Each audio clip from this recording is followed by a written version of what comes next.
this whole thing together for the third year in a row. Thank you all.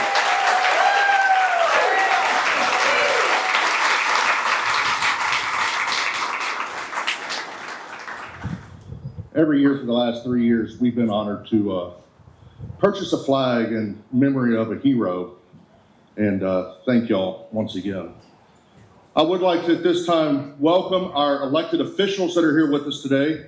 Sheriff Larry Letha is in the back with us. Thank you for being here, Sheriff.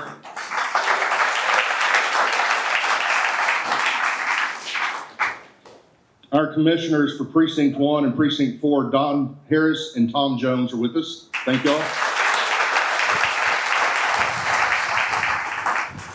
Our very own 216th District Attorney, Ms. Lucy Wilke.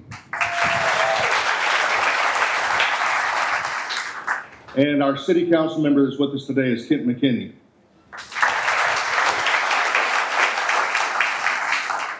And sneaking up the side door, thanks everybody, is our Mayor, Joe Herring.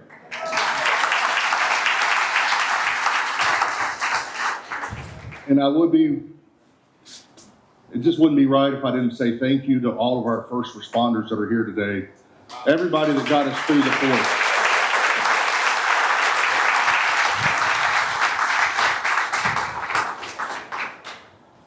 So at this time, I would like to invite the Toby Junior ROTC to present the colors, followed by the national anthem.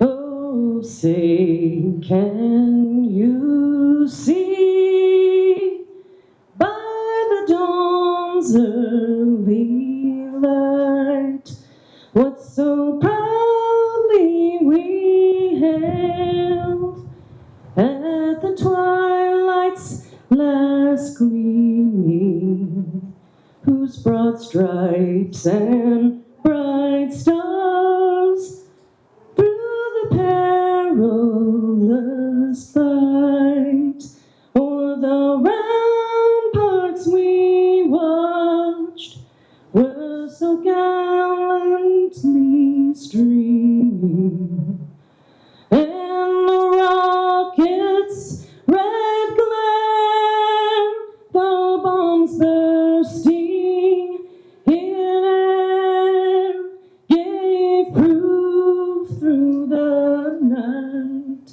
that our flag was still there. Oh, say does that star-spangled banner yet wave o'er the land of the free and the home of the brave?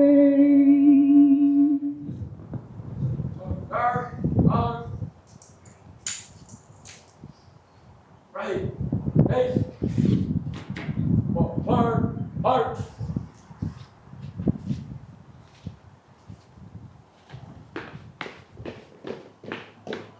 Forward, halt. Forward, colors. Left, face. Up, right, pass.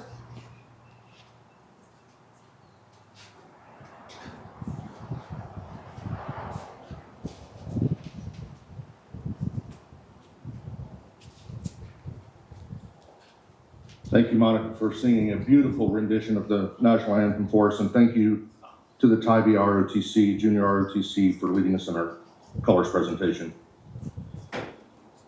I'd like to introduce our, first off, please be seated. Sorry. Almost felt like I was important with everybody standing up here looking at us. I'd like to recognize our three guest speakers that are with us today. The first speaker that we have is going to be our 216th District Attorney, Miss Lucy Wilke. A little bit about Lucy. Oh, did I miss that mic? I'm sorry. Yeah, I screwed it up. Will you come back up, please, ma'am, and lead us in an invocation?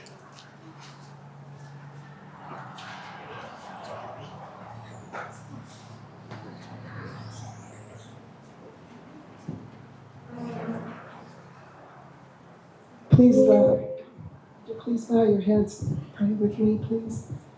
Dear Heavenly Father, thank you for this beautiful day that you have made for us.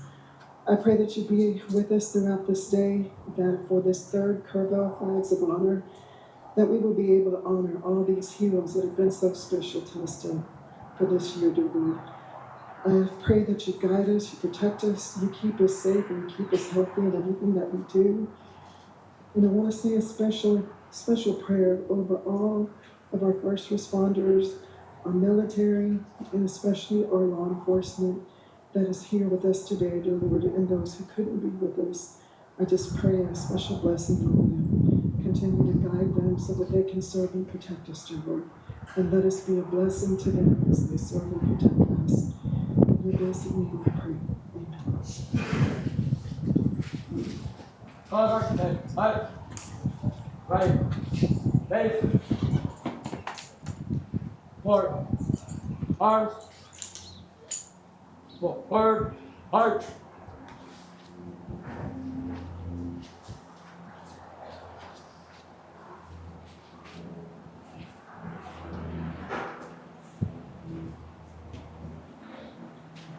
All right, thank you, ladies and gentlemen.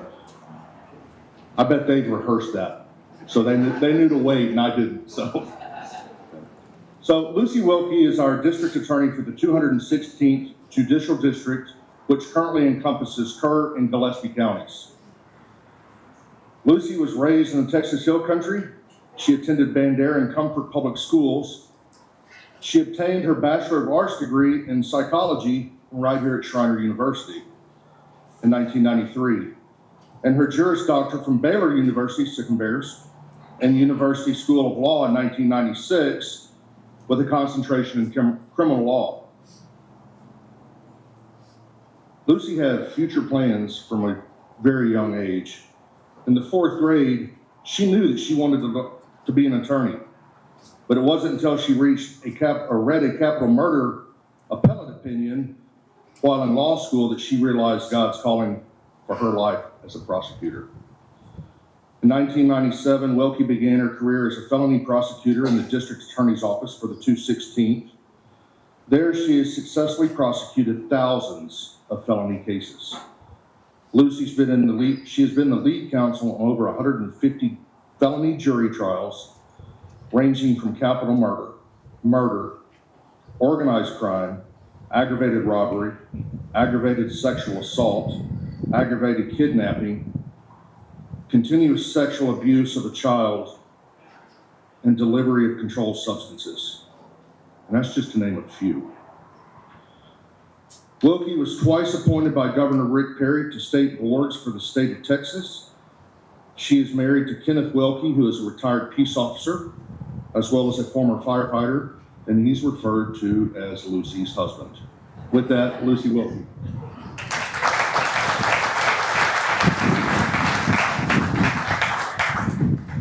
Thank you, and thank you, Gunny's Warriors, for this amazing event, and what a beautiful day it is for it. When I was asked to speak, I was told that I was to speak about a hero, one of my heroes. And I struggled with it because when I was asked, immediately a person came to mind. But I just felt it was a little too cliche, a little too expected, and that I needed to talk about somebody else. And as I thought about it more, I thought, well, why can't I just talk about who I think is my hero? Why should I apologize for thinking this person's my hero? And why should I care if it's a little cliche? And Tamara probably knows who I'm going to talk about. And that is my husband, Kenneth Wilke. I'm not a law enforcement groupie. I never imagined marrying a first responder. When I first out of law school, by the way, working at the DA's office, I never saw first responders as, some women my age might have thought at that age, in my late 20s. I never thought of them as good-looking hunks in uniforms. I actually, as I started working with them, gained such a respect for them. And it was a mutual respect. I was brand new and out of law school, went behind the ears, and the way they addressed me, the way they treated me, the way they dealt with me, the respect they showed me, just really impressed me. And of course, I'm speaking about our local responders, not just here in Kerrville, but also Gillespie, and at the time we covered Bandera and Kendall County. So Kenneth just happened to fall into my lap. But the reason I chose him is because when I met him, I thought he was such an incredible human being that I honestly, seriously thought that he was going to live in eternity because he was so amazing. He was going to be exempt from aging and from dying. And that's how amazing I thought he was. And then, of course, he had a heart attack, he had cancer, and it made me realize that no one is exempt, no matter how amazing and incredible people they are. But, Kenneth, as you all now know, is a retired first responder. He was a fireman, and he always served with his heart. It wasn't about being boastful about the things he had done. He actually really doesn't talk about them. But as a wife, I've asked him sometimes, we'll just, especially when I first met him, I asked him about, what it was like to be a fireman and some of the cases he had handled. And then, of course, I worked with him because he was a police officer when I was a prosecutor. So I actually prosecuted some of the cases he handled. But, he had such a respect for the position, such a respect for the uniform, and he always treated everyone he dealt with respect and dignity, even those who others might think really didn't deserve it. He always was respectful. He always exercised good discretion. For example, he told me about an instance where he gave a veteran a ride home instead of arresting him. Made sure that he was not going to leave his house, checked up on him, not just for his safety, but also the safety of the public. And that's an example. Another time, he went to arrest somebody, and when the person answered the door, this man answered the door, his young child came to the door also. And instead of putting him in cuffs and leading him to his police car, he told him to go get his shoes and to go make sure his son was with a responsible adult, because there was other people home, and to come meet him outside. And luckily that person did just that. But he has this sense about, how he should handle situations. He also has an amazing work ethic. I've never known anyone to work harder than Kenneth. He worked lots of side jobs while his kids were growing up, and never missing any of their events or sporting or otherwise, unless he was obviously on call or on duty as a police officer or as a firefighter. He'd do haunted houses for them, as an example, and all his friends and for all the neighborhood kids. So he was always very dedicated to his family. Another thing is, I'm Kenneth's second wife, and I can tell you that he has never spoken a negative word about his ex-wife. He has never spoken a negative word about his children's mother. And that's very important to me. He is always willing to help, whether it be a neighbor or a friend.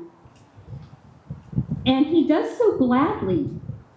He doesn't begrudgingly go help. He doesn't complain about being asked to help. He goes gladly. He also served in the Army Reserve, which is why he tells me I should not nag him about his driving, because that's what made him a great driver. There are actually children that have cried and to their parents and said, please don't make us ride to school with Mr. Wilke. His driving scares us. So anytime I complain or nag about his driving, he reminds me that he is well trained through the police academy and the Army to be a great driver. So Kenneth is my hero. He's not here today. He had another commitment today and couldn't be here, which I guess is a good thing. But he is my hero. He has worked as a first responder. He's had to make some really hard decisions. He's seen some terrible things, but that was his life calling, and he has handled it all well and has served honorably. Another hero that I know we're only supposed to have one, but I'm sure some of you know of General Dick Cavazos, the 4-star general. I was formerly married to his nephew, and Uncle Dick, when I was going to divorce his nephew, said to me, we're family forever. Just because you divorce him doesn't mean that we're no longer family. But he served in the Korean and Vietnam War, but he was such a humble man. He didn't have his medals on display. He kept them in his utility room on some nails. So he was my hero for that reason. I'm also going to extend this to all first responders in our area, not just Kerrville, but also Gillespie, Van Buren, and in the Hill Country. I watch them. It's always through video, because in handling their cases, I have to watch all their body-worn camera videos and all the videos from the scene that day, but I watch how they work like just a finely oiled machine when there is a crisis, when there is an emergency. It's almost like they had a dress rehearsal for it. I am so impressed with their professionalism and their ability to act and think quickly on their feet. I've seen them all work together to get a child out from under a drunk driver's ginormous truck, and how smoothly they work together, how they come up with such amazing solutions to situations, and then they all work together, none of them ever wanting to hog the spotlight, just wanting to get their job done. As I've worked with them, I've become more familiar with them, closer to them. Some of them I consider personal friends, and I would trust my life in their hands under any circumstance at any given moment. These men also, like my husband, serve with their heart, because it's their calling in life. And they will lay their life down for a complete stranger at any moment. And they know that every single time they go on shift. And then lastly, everyone who has served in the armed forces in any fashion, either served or is currently serving. If you've never, for those of you who have served, you probably don't understand how incredibly inadequate those of us who haven't served feel when we thank you for everything you've done for our country and to protect our freedoms and the security of our nation, because words just never seem adequate. And it's a real struggle. If you've never served, you cannot understand it. It's an odd struggle to want to thank you for your service and not be able to ever feel like it's adequately done.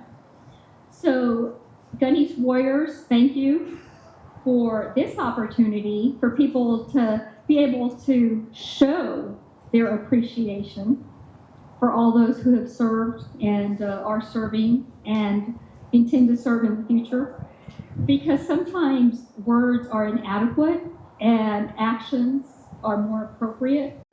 And just by attending something like this shows, and its action showing our appreciation for everything you do. You sacrifice your mental health, you sacrifice your physical health, and you leave your family for months on end for the sake of others.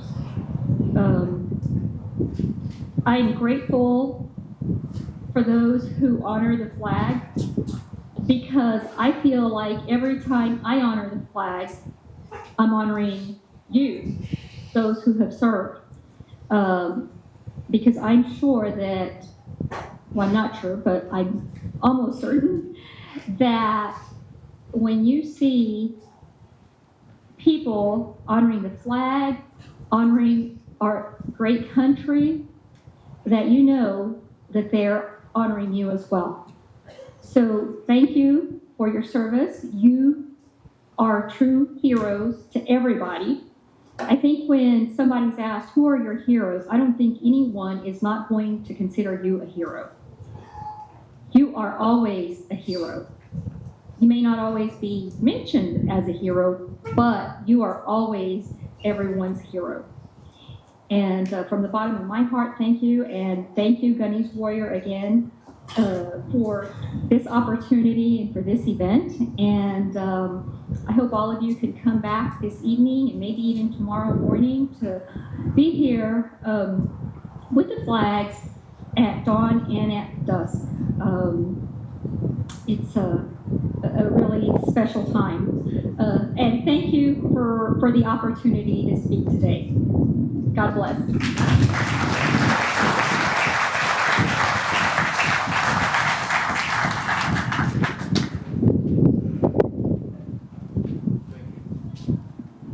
Thank you, Lucy. Our next guest speaker is retired Sergeant First Class. He didn't put that in here, but I had to ask him to make sure. Toby Appleton, United States Army. Toby grew up in Granbury, Texas. After high school, he joined the U.S. Army, where he spent 21 years in the medical field, where he was lead surgical tech for the heart, neuro, and total joint replacement teams. Toby was then assigned to recruiting, advertising, and public affairs, which he continued to do for quite a while. I think he's still doing a little bit of it. After retirement in 2013, Toby moved to Kerrville. He finished his Bachelor's of Business Administration degree, again at Schreiner University, where he graduated with a 4.0, and he was selected as the valedictorian of his class. Toby was then asked to lead the Schreiner University Marketing Department, which he did successfully for 5 years. Toby has chaired the Dietrich Center and United Way Board of Directors. He exemplifies servant leadership and community service with his involvement in the Hill Country community. He's a graduate of Leadership Kerr County Class 35, best class was 36, and selected to Kerr EDC Top 40 in 2021. Toby is currently the marketing director of Jam Broadcasting. He hosts his own radio show, the Highway 16 Drive with Toby Lee, each weekday from 3 p.m. to 6 p.m. on 99.1, The Buck. Toby loves music. In his free time, he enjoys concerts, playing guitar and singing, spending time with his family and friends, watching sports. He's married to Tabitha Appleton, and together they have 3 children and 4 grandchildren. Ladies and gentlemen, Sergeant First Class Toby Appleton.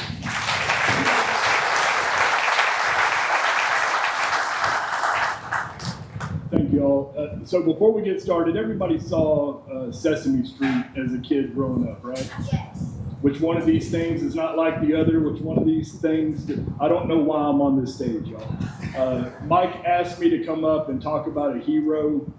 And, initially you get flooded with images and memories of people that impacted you. You got the cliches of mom and dad or teachers.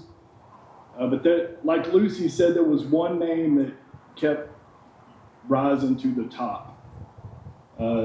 This man's name is Command Sergeant Major Bobby Zavala. I did prepare a speech. I do have paper in my pocket. But it didn't feel heartfelt to give it as a speech. So I just wanted to tell you all about this guy. So at 17 years old, joined the Army. I was not fit for human consumption. I was not ready to be a part of the public.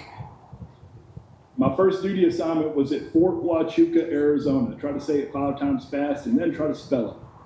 Sits right at the base of the Huachuca Mountains, about 60 miles south of Tucson as the crow flies. Beautiful country. Really the first time this kid had been out of the state of Texas if it wasn't a vacation. So here I am, 17 years old, about to turn 18, living on my own in Arizona. Well, just so happens, Fort Huachuca, it was 18 years and older to consume alcohol on post. Not in town, but on post. That was a dangerous combination with this young man right here.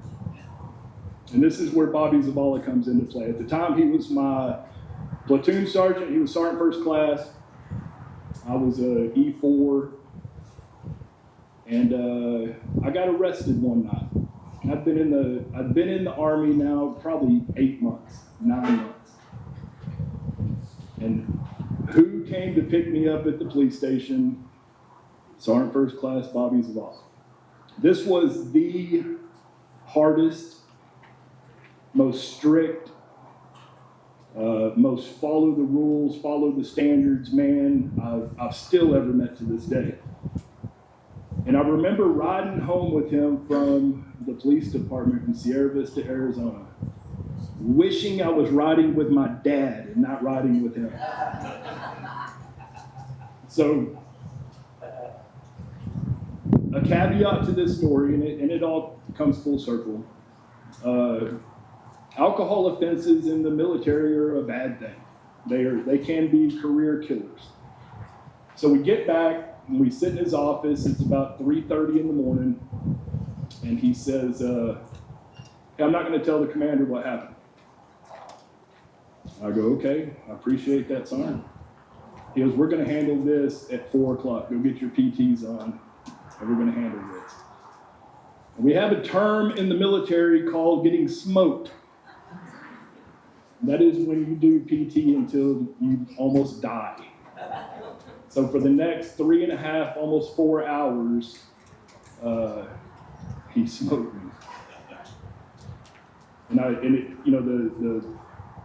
The phrase, "we're going to do PT until I get tired," that was pretty much what happened. He sat in the bleachers and smoked.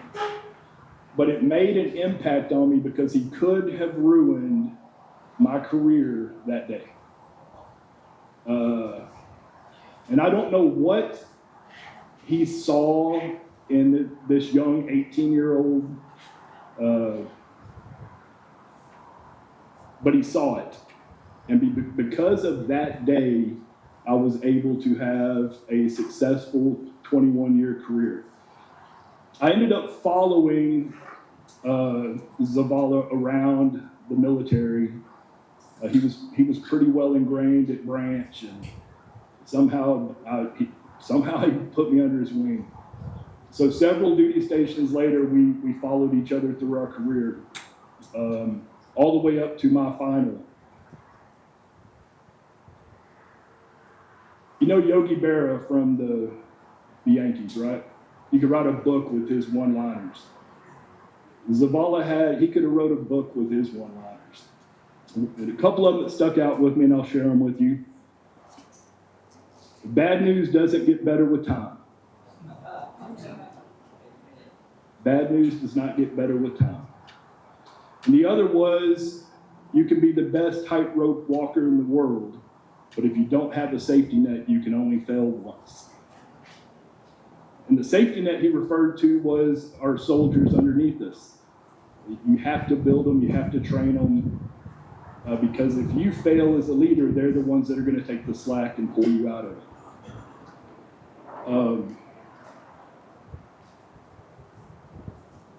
Sergeant Major Zavala and I went through my divorce, went through his divorce. We became very, very close friends later on, as well as co-workers.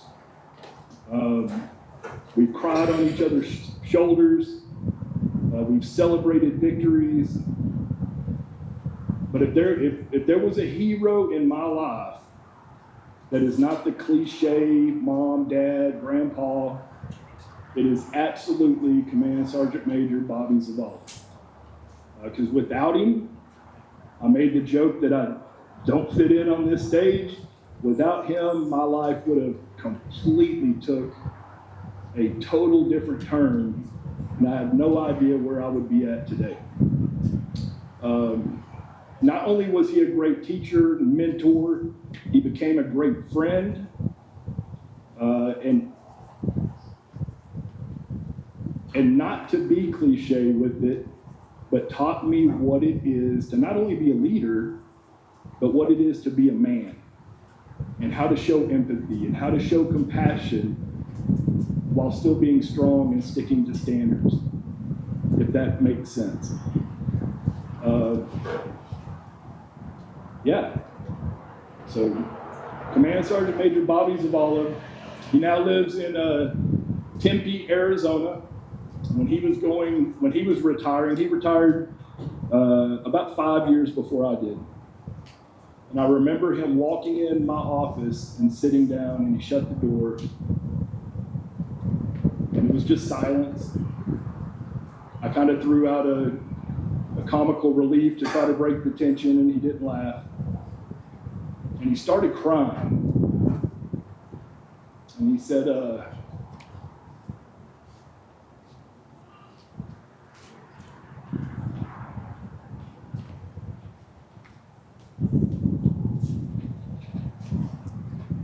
I don't know what I'm going to do now.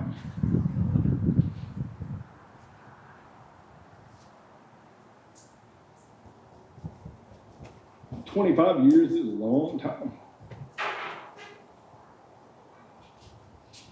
Anyway, we talked about it, and we looked at some options that he had going on, and he went on to join the police force in Phoenix after he retired. But he said something that day leaving. He said, "You hang up this uniform for the last time,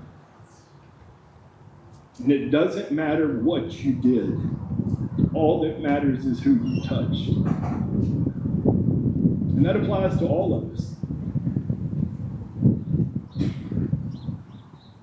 Nobody cares what my military career was, what I did, where I went. But the people you touch along the way, remember it. And you might not even know that you touched them. So, yeah. Sergeant Major Bobby Zavala, that's my hero, y'all. Thank you. Appreciate it.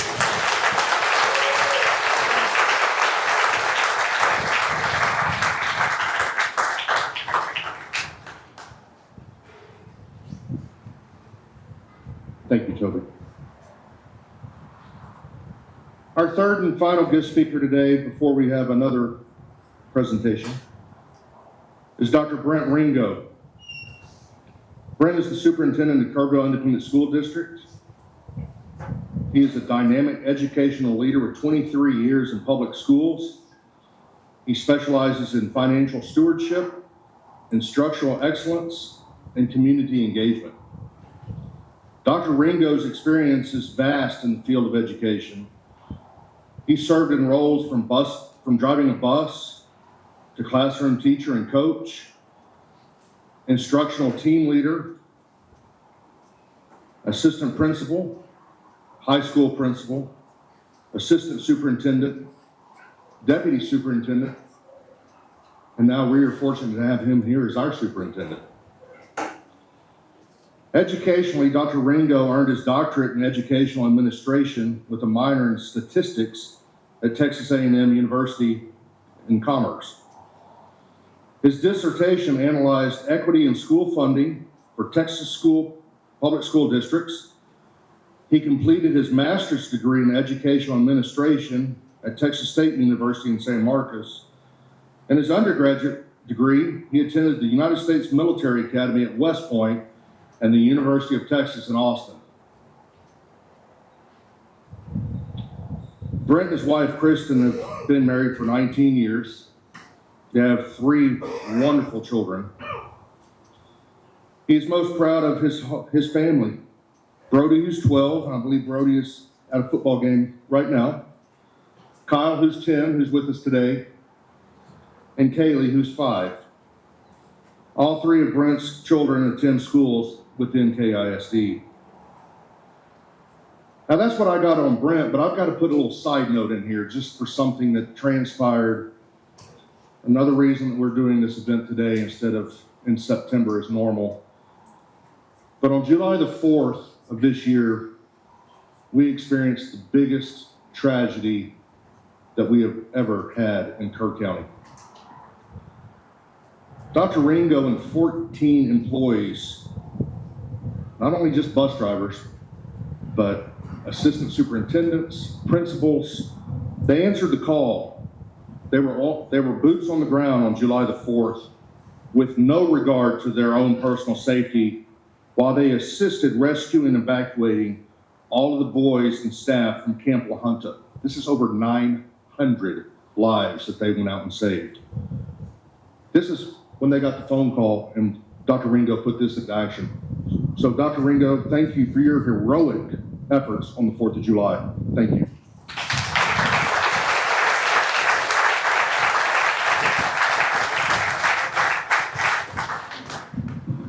I like to move when I talk. So, Mike, Mike's honor, thank you for this opportunity to be here today. Veterans, I cannot thank you enough for what you've done and continue to do. Families, you too, because if your spouse is a veteran, you're sacrificing a lot. And I'm excited to be here today. When I was asked to speak on my hero, I knew exactly who that was. It is my sister, Dana K. Nicholas. Just to pivot on my lessons learned from her, to share and why I feel so strongly on these lessons learned from her. And April 4th of 2024, is an office here in Kerrville, received a call from UT Southwestern that we need to get to Dallas as fast as possible. Sister's been admitted, being treated, trying to figure out what's going on with her. Got the family loaded up, drove to UT Southwestern on April 4th, April 5th. We spent the day together, had a blast in the hospital. She could not leave her room. April 6th, we celebrated her 60th birthday in the hospital. Had a blast, brought cake in. They typically didn't allow more than 2 people in the room. The Ringo family is large. They gave us special permission to get about 20 people in there. April 7th, that morning, doctor called us in, said spend all the time you can with her. She has cancer. A form of cancer that's so aggressive, there's not much time left. And so that, what does that mean? Is that months? Is that weeks, years? He said it's soon. So April 7th, we reminisced on our life growing up. She's 18 years older than me. I mean, more than a sister, almost like a mom. And so we reminisced on those stories, which is where these 3 qualities came about, and I feel so strongly about, because so April 7th, she said, hey, April 8th is the eclipse. So if y'all remember that eclipse, I don't want to miss it. And we spent April 8th at her bedside to watch that solar eclipse come through at UT Southwestern. And then April 14th, she passed. And so where I get those qualities from, and that first quality, have faith. You know, while we were in that hospital, seeing her go through what she's going through, I've never seen such strong faith. She was so positive throughout that. And so as me growing up and where I saw that faith and that quality, you know, you'd heard I'd gone to West Point. Neither one of my parents went to college. They worked until my dad's 90. He worked until he was 85. My mom's 87. She retired at 85 2 years ago. And for me to get to college, it was either me paying for it or get a scholarship. And so getting to go to West Point at 18 years old, for me, that was huge. I ended up getting an honorable discharge due to Morton's neuroma, which was nerve damage in my left foot. And so coming back, that was pretty depressing as an 18-year-old, something you worked so hard for, thinking my life's over. And my sister showing up, being the first one to comfort me, console me, saying, have faith. It is going to work out. This is going to, you still have a bright future. And her being there for me to support me and that unbreakable faith. And so saw that as a 20-year-old kid. I was at UT Austin at this time, back visiting Amarillo, where I was from. And we go to Taco Villa, which is just a step up from Taco Bell and a step down from McDonald's. And we're getting some fast food, and that having faith in that story, we're going in, and there is a homeless person, a homeless man outside of Taco Villa. And you know, at UT Austin, I was used to seeing many homeless and just avoiding them and ignoring them on my way to class or walking around campus. And we walk past, and my sister stops. I walk past, my sister stops, and I think, okay, I need to stop to protect her, to see what's going to happen in this situation. And that true, genuine care of having faith and talking, not just out of pity, but out of trying to figure out what this person's story is. And I'm, in my mind, thinking, let's get our food and get out of here. We go into Taco Villa. As we're going in, I said, Dana, why? What are you doing? And she goes, well, he asked for money, and I'm not going to give him money. I asked him what he wanted to eat, and I asked him his story. He's a veteran. He said he's stuck in Amarillo. He got here on a bus. He needs more money to get to Kansas City, Missouri. And so as we ordered our food, she said, you and I are going to give him this meal, but we're going to put him in my Suburban, and we're going to go to the bus station. And I thought, oh my goodness, what is going to happen to us today as we do this? And this veteran, this guy, dirty clothes, ragged, my sister took the time in that moment to give him attention and give him that faith. And we went to the bus station. She bought a one-way bus ticket, and we stayed there, talked with him until he got on that bus and boarded Missouri. And from that story, about 2 years later, she did receive a letter from his family. He went home to Kansas City, Missouri. And that faith, that unbreakable faith, and seeing her in the hospital and display that faith in the darkest of times, it truly unreal and unbelievable. That second pillar that she taught me growing up was to be grateful. You know, there's times of tragedy. You know, when the deal at West Point happened to me, she came to me and said, Brent, you gotta be grateful. You're going through some bad times, severe depression at 18 years old, because I thought my life was over when that occurred to me. And be grateful. I look at our Kerrville community on July 4th this summer. There were 900 people saved on July 4th. That is not talked about enough. I am grateful for our first responders and what they did.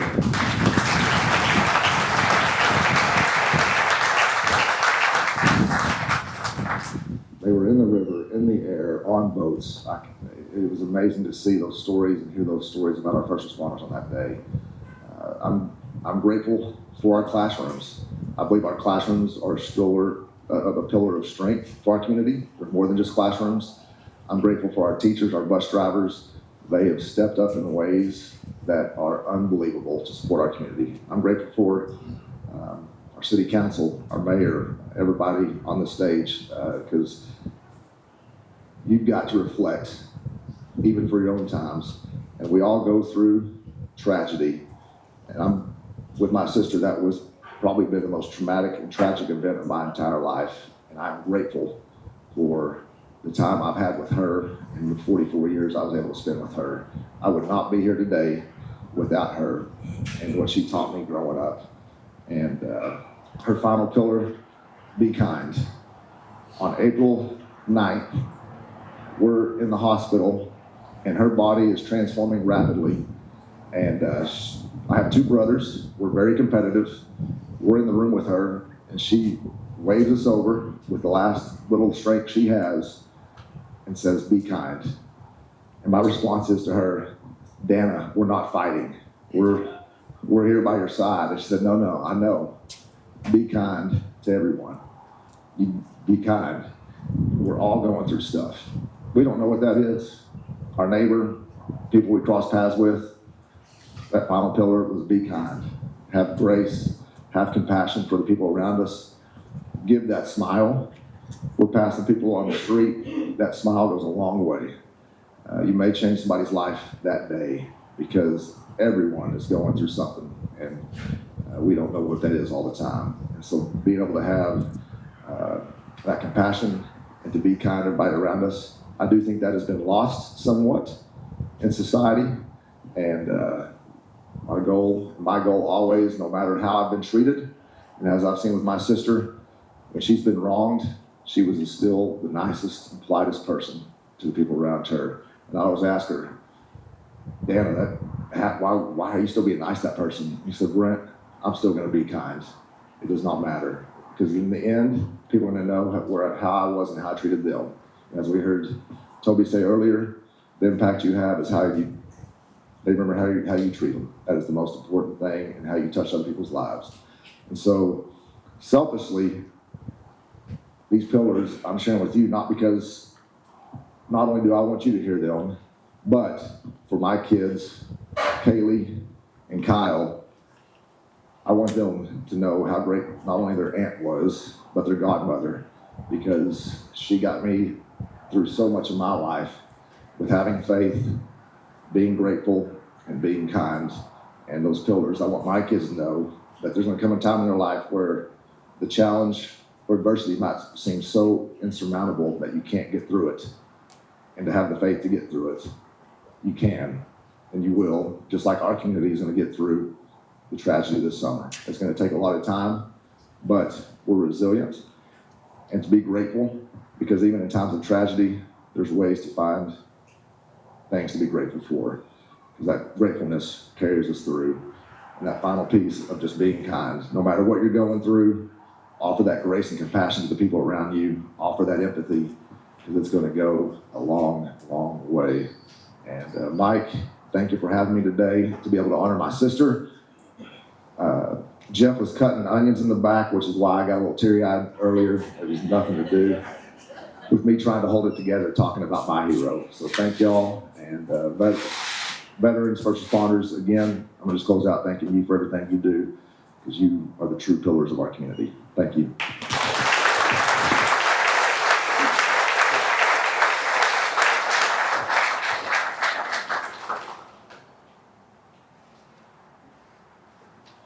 Thank you, Brent. Get past the speakers, and I have a note here that says recognize guests. Well, I kind of did the important guests earlier, our elected officials, but I was not asked to speak and I was not asked to talk about heroes, but sorry, I'm going to do it anyway. Do we have any active duty military with us today? How about veterans? I know we got veterans. Stand up, please.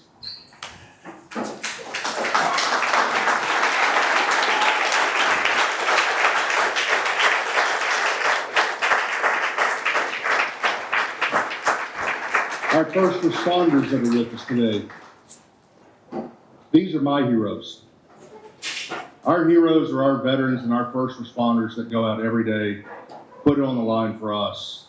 Not only am I a Marine Corps veteran, I'm married to a Coast Guard veteran, and I'm also married to, she is also a former Coast Guard bosun's mate. So she keeps me in check pretty well. So thank you to everybody that's here. Thank you for your service to our nation and our community. Thank y'all. I now have the honor to recognize and introduce the Offenbacher family. Army combat veteran Spencer Offenbacher and his wife, Corey, and his two sons, Jack and Henry. The morning of July the 4th,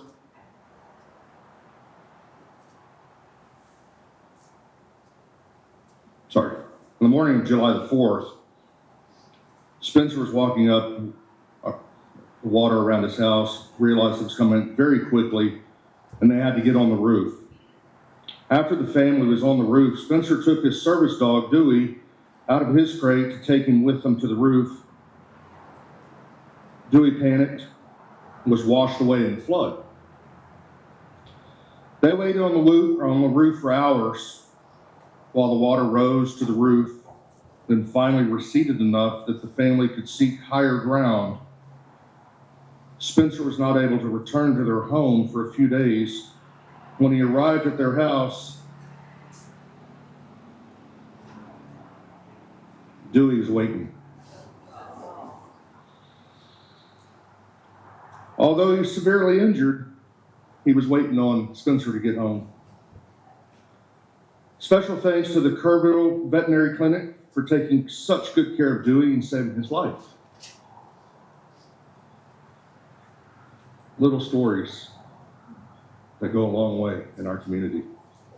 At this time, would y'all please come forward? Offenbacher family.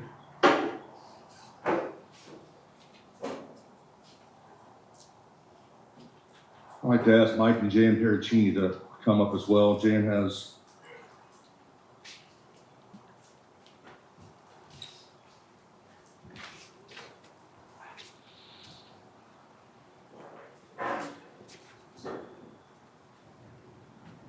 Jan's got a little gift for Dewey.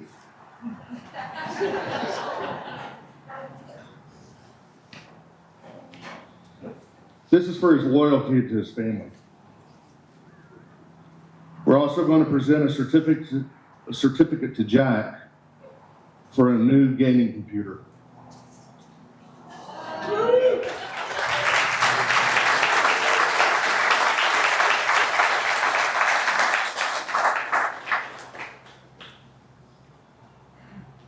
I'd like to ask all first responders that are here with us today to come forward, please, because every one of you has a part in what's fixing to happen.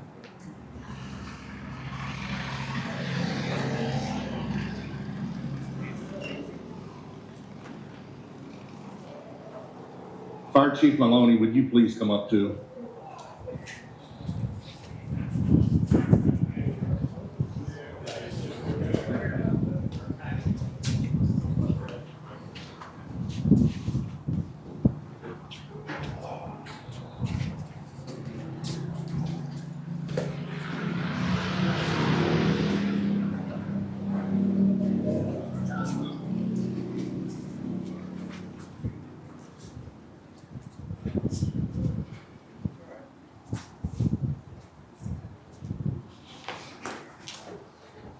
Henry, we have a little something for you too, buddy. First, I'd like to ask Lieutenant Bartlett of the San Antonio Fire Department. He's got something for you, Henry. This is pretty cool. Henry has a fond love for first responders.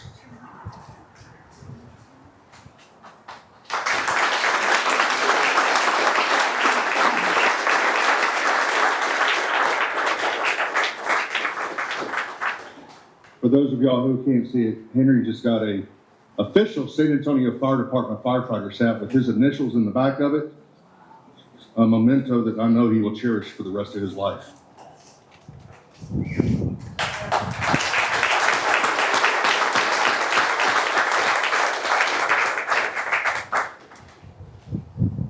Lieutenant, thank you for coming up from San Antonio for this. The second part of Henry's day is going to present him with a couple of shadow boxes. When Mike and Jan learned about your story and what you went through, they started reaching out and with all of the first responders and everybody that came to Kerrville to help us in our time of need. Everybody that was here has put something together for you too as well, Henry. You're going to get 2 shadow boxes. They contain donated patches by the agencies that helped our community after July the 4th in our time of need. If y'all would please, all of our first responders come up with Henry and present him with his shadow boxes.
Henry, you want to say a couple of words? I'm putting you on the spot, buddy.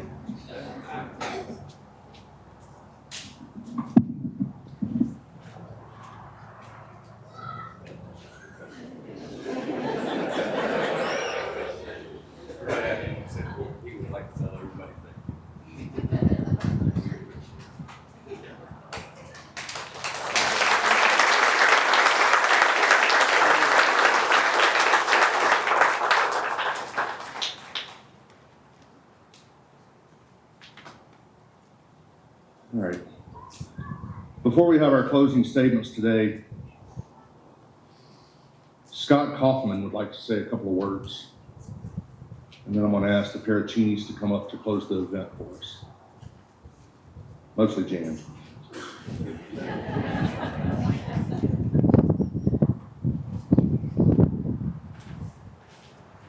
Lord, how do I follow something like that? I'd like to thank Jan and Mike at Gunny's Warriors for the opportunity. My name is Scotty Kaufman. I'm the founder of Ride and Rise Above, a nonprofit out of Bandera that helps veterans with PTSD. I have 3 words I'd like to share with y'all. Triumph from tragedy. I've learned the cross is the ultimate symbol of hope and of God's transformative power to make triumph from tragedy. Just as Gunny's Warriors is carrying on the legacy of Ryan, helping veterans in need, especially after the flood. They are doing God's work, making triumphs from tragedies as well. They are a beacon of hope and heroes to many. It's for all these reasons I'm proud to announce the money I raise at my next fundraiser next year will be donated to Gunny's Warriors.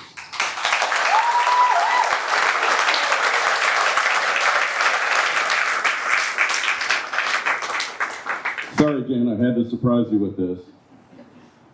Janet asked me not to mention their names because she's humble enough that she wants to keep the focus on the heroes for these flags. I can't think of a better way to honor my heroes, Jan and Mike. Thank you. God bless.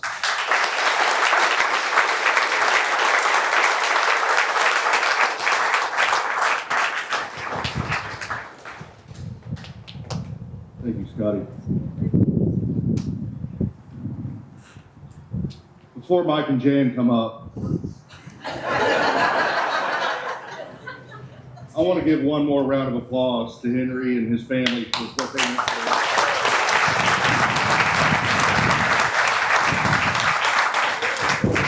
through. Okay, Jan.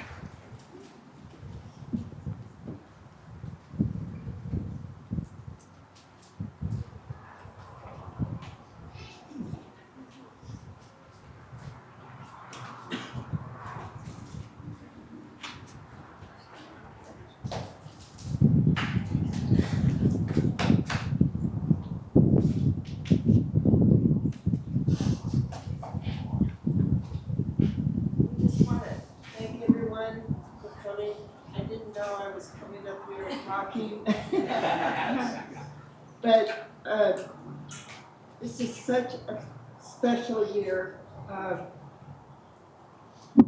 We wanted this to be part of the community healing after July 4th. So I hope that you take, when you look at the flags, when you listen to all the stories of heroes, that it heals a little bit of our hearts. And I just thank you for the speakers. Thank you to all the first responders and veterans. And thank you to the community for supporting Gunny's Warriors. This is your event. This is how we thank you for all your support day in, day out as we help veterans in our community. So thank you very much.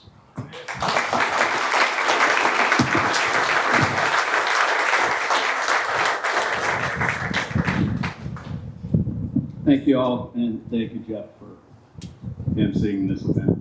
So, enjoy the flags.